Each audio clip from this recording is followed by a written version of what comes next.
கிறிஸ்துக்கள் அன்பான தேவ பிள்ளைகளே, மீண்டும் இந்த நாளிலும் கூட இயேசுவின் நாமத்தில் உங்களோடு கூட இணைவதில் மிகுந்த மகிழ்ச்சி. இந்த காலைக்கு இந்த நிகழ்ச்சி உங்களுக்கு ஆசீர்வாதமாக இருக்கு. இயேசுவின் நாமத்தில் வாழ்த்துதல் கூறுகிறேன். இன்னைக்கு வருகிற செய்தி எங்கிருந்து அப்படின்னு பார்த்தீங்கன்னு சொன்னா, ரோமர் 12ஆம் அதிகாரம் 3வது வசனம். அல்லாமலும் எனக்கு அருளப்பட்ட கிருபையினாலே நான் சொல்லுகிறதாவது, உங்களில் எவனாகிலும் தன்னை குறித்து எண்ண வேண்டியதற்கு மிஞ்சி எண்ணாமல் அவனவனுக்கு தேவன் பகிர்ந்த விசுவாச அளவின்படியே தெளிந்த எண்ணம் உள்ளவர்களாய் எண்ண வேண்டும் அப்படின்னு சொல்லி சொல்லப்பட்டிருக்கிறது. இதுல ஒரு வார்த்தை என்னன்னா, உங்கள் எவனாகிலும் தன்னை குறித்து எண்ணுவதற்கு மிஞ்சி எண்ணாமல். சில வேளைகளில் நம்ம பெரிய ஆட்களா எண்ணிக்குவோம். அப்படி இல்லை, நம்ம மிஞ்சி எண்ணக்கூடாது. ஏன்னு சொன்னா தேவனுக்கு எல்லாமே தெரியும் இல்லையா? அதனால நம்ம என்ன செய்யறாரோ, பவுல புருஷன் எவ்வளவு அழகா சொல்றாரு பாருங்க. அருளப்பட்ட கிருபைனா நான் சொல்லுகிறதாவது, எனக்கு யாரு தேவன் அருளப்பட்ட கிருபைனால நான் உங்ககிட்ட சொல்றேன். நீங்க என்ன செய்யுங்க, உங்களுக்கு என்ன இருக்குதோ அதன்படி எண்ணுங்க. நீங்க ரொம்ப மிஞ்சி எண்ணிக்கிறாதீங்க. ஏன்னு சொன்னா தேவன் என்ன செய்யறான், அவனவனுக்கு தேவன் பகிர்ந்து கொடுத்த விசுவாசம். ஒருத்தருக்கு விசுவாசத்தின் அளவு இருக்குது.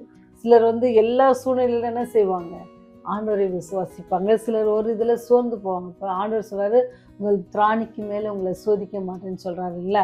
அப்படி இருக்கிற அந்த தேவத்துக்கிட்ட நீங்களே நான் என்ன செய்யக்கூடாதா, நம்ம ரொம்ப என்ன செஞ்சுக்கூடாது, மிஞ்சி எண்ண வேண்டியது இல்லை அப்படின்னு சொல்லி பார்த்தீங்கன்னு சொன்னால் எல்லாருக்கும் தெரியும். குத்துச்சண்டை வீரரில் திகழ்ந்தவர் யாருன்னா முகமது அலி. அவர் ரொம்ப எல்லாருக்குமே தெரிஞ்ச ஒரு காரியம்தான். அவர் எப்படின்னு பார்த்தீங்கன்னா 61 உலகளாவிலான போட்டியில கலந்து கொண்டிருக்காரு. 61 போட்டியில 57 முறை வென்றிருக்காரு. எதுல வென்றிருக்காருன்னு சொன்னா நாக் அவுட் அப்படின்னு சொல்லுவாங்க இல்லையா, அந்த மாதிரி வீழ்த்தி இருக்கிறாரு. 37 எதிரி போட்டியாளர்களை அவர் வென்றிருக்கிறார். அப்போ அவர் என்ன செஞ்சுக்குவார்னா, இத்தனை இது பண்ணியிருக்கேன் நானது, அவர் தன்னை குறித்து சொல்லும் போது ஐ ஆம் த கிரேட்டஸ்ட் அப்படின்ட்டு சொல்லுவார். அப்படி சொல்லி நான் தான் எல்லாத்துலேயும் ரொம்ப கிரேட் அப்படின்னு சொல்லி சொல்லுவார். அப்படி இருக்கும்போது ஒரு முறை அவர் விமானத்தில் போகிறாரு. விமானத்தில் போகும் பொழுது பணிப்பெண் சொல்கிறாங்க, எல்லாரும் உங்களுடைய சீட் பெல்ட்டை போடுங்க அப்படின்னு சொல்கிறாங்க. எல்லாரும் போடுறாங்க. இப்போ நீங்கள் பார்த்தீங்கன்னு சொன்னால் அந்த அனௌன்ஸ்மெண்ட் பண்ணிவிட்டு அப்படியே அவங்க நடந்து வருவாங்க. ரெண்டு பக்கமும் 2 பணிப்பெண்கள் நடந்து வந்து பார்ப்பாங்க. 2 சைட்லேயும் பார்த்துட்டு போவாங்க, எல்லாரும் பெல்ட் போட்டிருக்காங்களான்னு. இன்ஸ்ட்ரக்ஷன் கொடுத்தோட விட மாட்டாங்க, வந்து செக் பண்ணுவாங்க. அப்படி போடாமல் லூஸாக அப்படி இருந்துச்சுன்னா கொஞ்சம் டைட் பண்ணுங்க அப்படின்னு சொல்லுவாங்க. ஸோ இந்த மாதிரி பார்த்து வரும்போது என்ன ஆச்சுன்னா, முகமது அலி என்ன செய்யலை அப்படின்னு சொன்னால் பெல்ட்டை போடலை. அப்போ அப்படி கேட்ட உடனே அவங்க சொன்னாங்க, நீங்கள் பெல்ட்டு போடுங்க அப்படின்னு சொன்னாங்க. அப்போ அவர் சொன்னாரா, இல்லை நான் பெல்ட்லாம் போட மாட்டேன், நான் சூப்பர் மேன் அப்படின்னு சொன்னாராம். அப்போ அந்த பணிப்பெண் சொன்னாங்களா, இப்போ சூப்பர்மேன்னா சூப்பர்மேனுக்கு என்ன தேவையில்லை, விமானம் தேவையில்லையே, சூப்பர்மேன் பறந்தே போக வேண்டியது தானே அப்படின்னு சொன்னாங்க. அப்புறம் அவருக்கு உடனே புரிந்து கொண்டு அவர் என்ன செஞ்சார், தன்னுடைய சீட் பெல்ட்டை போட்டாராம். அதாவது நம்ம என்ன செய்யணும், மிஞ்சி நம்மளுடைய எண்ணத்தை எப்படி இருக்குதா, எண்ண வேண்டியதற்கு மிஞ்சி. ஒருவேளை அவர் குத்துச்சண்டையில் என்ன இருக்கலாம், அவர் முதன் நிறைய பரிசு பெற்றிருக்கலாம், அவளை வல்லவராக இருக்கலாம். ஆனால் விமானத்தில் போகணும் அப்படின்னு சொன்னால் அதற்கான விதிமுறைகளை என்ன செய்யணும், நம்ம ஃபாலோ பண்ணணும் அப்படின்றத அந்த விமான பணிப்பெண் அவர்களுக்கு கற்றுக் கொடுத்தாங்களாம். ஏன்னு சொன்னால் அவருக்குள்ள இருந்த பெருமை. 61 மேட்ச்சில் 57 வெற்றி பெற்றிருக்காரு, நாக் அவுட் பண்ணியிருக்காரு அப்படின்னு சொன்னால் அது அவருக்கு இருந்த பெருமை. இந்த ஒரு பெருமையான காரியம் ஆண்டவர் வெறுக்கிற ஒரு காரியம். ஏன்னு சொன்னால் ஆதியில் பெருமையை தான் என்னது சாத்தான் இடத்துல இருந்தது. அந்த பெருமையினால தான் இந்த உலகம் பாழாய் போனது. அப்போ அவர் என்ன செஞ்சார், பரலோகத்துக்கு தள்ளப்பட்டார். அப்போ பெருமைன்ற ஒரு காரியம் நம்ம தேவனுடைய பிள்ளைகளுக்கு இருக்கக்கூடியாத ஒரு குணம். ஆண்டவர் சொல்லாரு, பெருமை உள்ளவருக்கு என்ன ஆண்டவர் எதிர்த்து இருக்கிறார், தாழ்மை உள்ளவருக்கு அவர் கிருபை அளிக்கிற தேவனாக இருக்கிறார். நீங்கள் வேதாந்தத்தில் பார்த்தீங்கன்னா நேபுகாத் நேச்சரத்தில் அந்த பெருமை குணம் இருந்துச்சு. அவர் என்ன செய்வார்னு சொன்னால், இது நான் கட்டின மகா பாபிலோன் அல்லவா அப்படின்னு சொல்லி ரொம்ப பெருமையான செய்வார், சொல்லுவார். ஆனால் ஆண்டவர் அவரை கீழே தள்ளி போடுவார். அதனால் நீங்களும் நான் அந்த பெருமை வரும்பொழுது அந்த பாவத்துக்கு நம்ம இடைப்படுவோம் அப்படின்னு சொன்னால் அதோடு கூட தொடர்ந்து பெருமையின் மத்தியில் அநேக பாவங்கள் நம்மை சூழ்ந்து கொள்ளும். அப்போ நம்மிடத்துல என்ன இருக்கக்கூடாது அப்படின்னு சொன்னால் பெருமை என்கின்ற குணம் இருக்காது.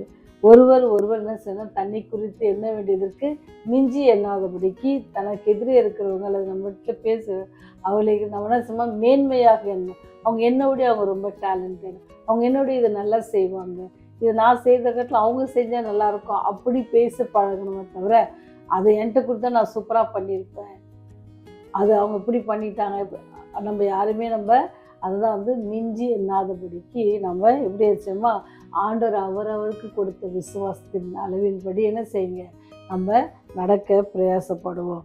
ஏன்னு சொன்னால் நம்ம என்ன செய்யணும், அந்த பொறாமை அல்லது பெருமை இந்த மாதிரி காரியங்கள் என்ன செய்யுமா ஆண்டவரத்தில் நம்ம கிட்டி சேர விடாதான். ஏன்னு சொன்னால் நம்ம என்ன செய்வோம், நம்மை குறித்தே மேன்மையாக இருக்கும்போது மேன்மையான தெய்வத்தை குறித்து நம்ம எப்போ நினைக்க மாட்டோம். அவர் எல்லாவற்றுக்கும் மேன்மையானவர் என்பதை நினைப்பதை நாம் மறக்க செய்வதற்காக தான் சாத்தான் கொடுக்குற இந்த குணாதிசயம். அப்போ நம்மக்கிட்ட என்ன இருக்குன்னா பெருமையோ பொறாமையோ இந்த காரியங்கள் இருக்கணும்.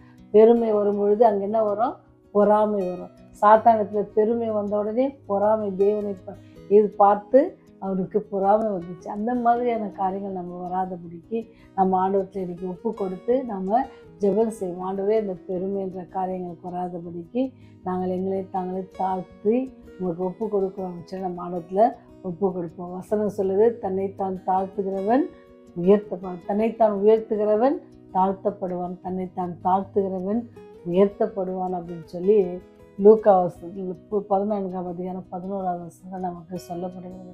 இப்போ ஆண்டவர் தன்னை மரண பரியந்தம் தாழ்த்தினார். அதனால தான் அவர் என்னது உயிரோடு இருந்தார்.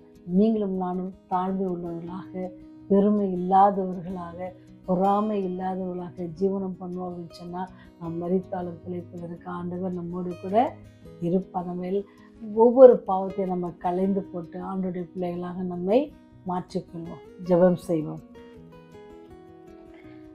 ஆண்டவரே, பெருமைன்ற காரியம் எங்களுக்கு முற்றிலும் ஆண்டவரே நீங்கள் கிருபை செய்யுங்க. அந்த காரியத்தில் நாங்கள் இருப்போம்னு சொன்னால் எங்களை தயவாய் மன்னித்து இந்த தெய்வ ஒத்தாசையோடு தெய்வ பலத்தோடு ஆண்டவரே அந்த பாவங்களை நாங்கள் மேற்கொள்வதற்கான பலத்தை நீர் எங்களுக்கு தாங்க. ஆவியானவர் ஒத்தாசை எங்களுக்கு அனுப்புங்க ஆண்டவரே. இந்த நாளை நாங்கள் கேட்ட செய்தி ஆண்டவரே, நாங்கள் எங்களுக்கு அதிகமாக மிஞ்சி எண்ணாதபடிக்கு நாங்கள் உடைய கரத்தில் அடங்கி இருக்கத்தக்கதாக ஏற்ற வழியிலே நீ ஏற்ற காரியங்களை செய்வீர் என்று சொல்லி உண்மை நம்பி உங்களுக்கு விசுவாசத்து ஆண்டவரே உங்களுடைய விசுவாச பாதையிலே நடக்க எங்களுக்கு உதவி செய்யுங்க ராஜா. எங்களுடைய பாவங்கள், குற்றம், குறைகள் எல்லாவற்றையும் மன்னித்தருளுங்க. ஒருவேளை இந்த மாதிரியான சில குணங்கள் எங்களுக்கு இருக்குமானால் அதை நீக்குவதற்கான எல்லா வழிகளையும் எங்களுக்கு உண்டு பண்ணி தர வேண்டுமா கெஞ்சி மன்றாடுகிறோம் சாமி.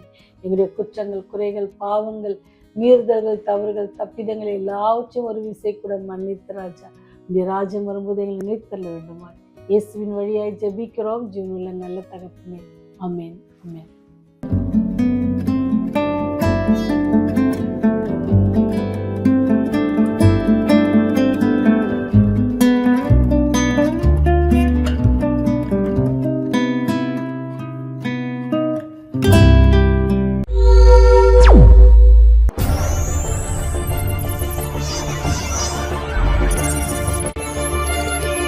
நீங்கள் பார்த்துக் கொண்டிருப்பது உங்கள் ரிவைவல் டிவி.